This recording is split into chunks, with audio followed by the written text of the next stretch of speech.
Well, hello everyone, and welcome back to another Minecraft video. Now, I, myself, watch a fair amount of Hermitcraft, as I'm sure there are many of you out there who do as well. So if that is the case, then I'm sure that you are aware of a recent happening on the Hermitcraft 7 server, where Grian and BOO decided to respawn prank Scar. And if you haven't seen the video, go watch it. It's a very funny interaction, even though I feel very bad for Scar. But they're all friends, so I'm sure that the reparations for it were made fairly swiftly. But the question that I have is, what would have happened if Grian would have set up his little trap using redstone? Now, I am certainly no redstone engineer, by any means. But I've come up with a system that can allow you to permanently death trap or death loop your friends using a respawn anchor. And I want to walk you through the way that I've done that.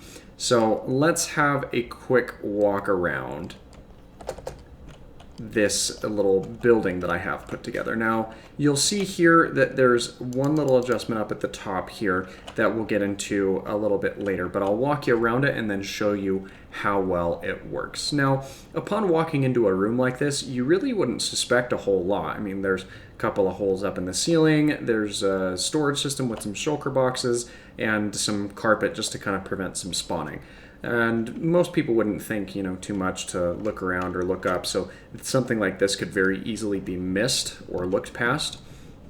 But the redstone that goes into this is actually around the side here, so let's have a look at that.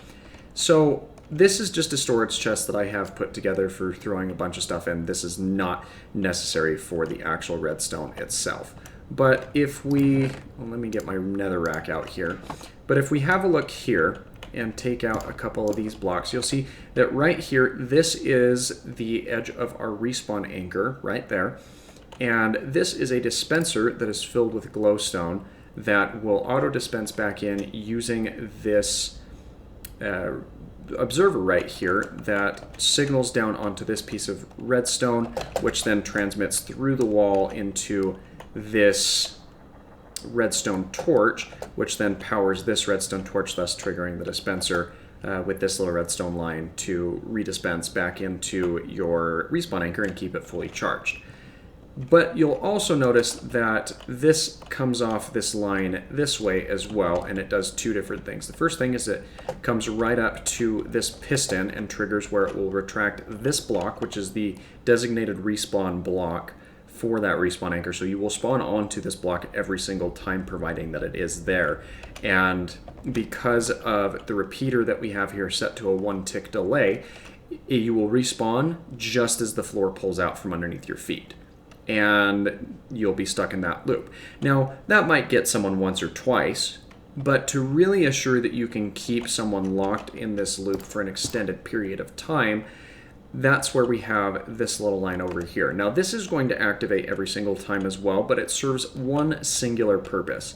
This standard piston, when activated, is going to kick this redstone torch out of its position. And once that happens, it will then depower this line and tower of redstone torches and retract these pistons, dropping a column of gravel around the non-walled off areas of your respawn point, which then will leave you in an endless loop for quite a long time, or until someone comes around and manually turns the system off, of getting stuck in that anchor. Now, the only thing that you could really maybe do to get out of that would be, if you had the ability to ender pearl or something out of it, but this is going to effectively keep someone locked in this loop. So let's go ahead and demonstrate that so you can see what I'm talking about.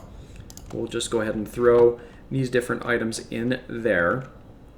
And now, since I already have my respawn set to that point there, we're going to fly up a little bit higher and set our game mode to survival. Now, this fall is going to kill me, and upon hitting that respawn button, the floor is pulled out from underneath me, and I plunge into a pit full of hoglins who will kill me pretty quickly as soon as they discover that I'm there.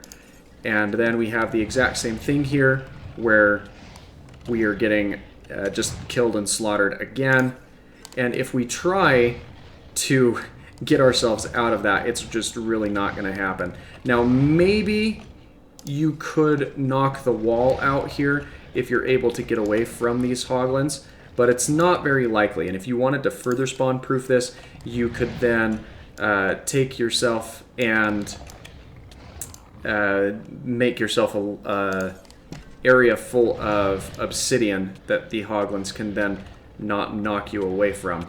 But you can see this is just not working out in my favor whatsoever. Maybe this time, nope, it's not gonna work out for me any better this time either. And I'm just stuck in a constant loop that doesn't need to be babysat, and I can't do anything about it. I don't have enough time to knock out that gravel. I don't have enough time to do anything. I'm just caught in this loop constantly.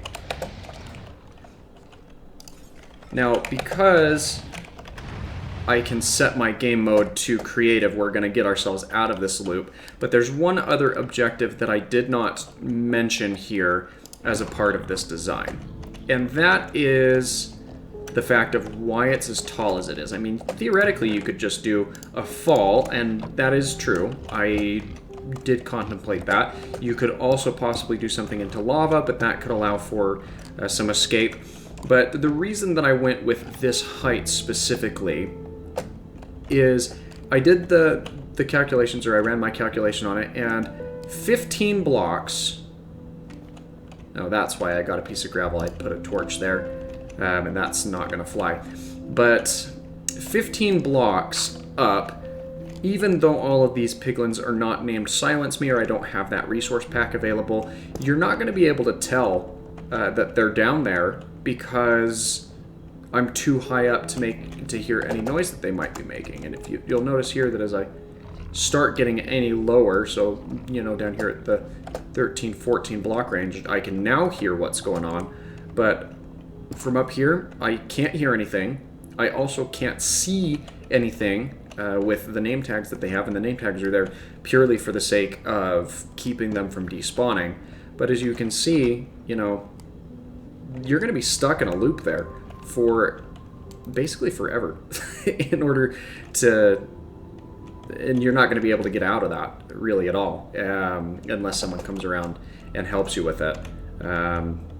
So yeah, that was something that I thought was kind of fun. But let me know what you think. I mean, is this something that you would like to see done? Is it something you'd like to set up and kind of prank some of your friends with as well?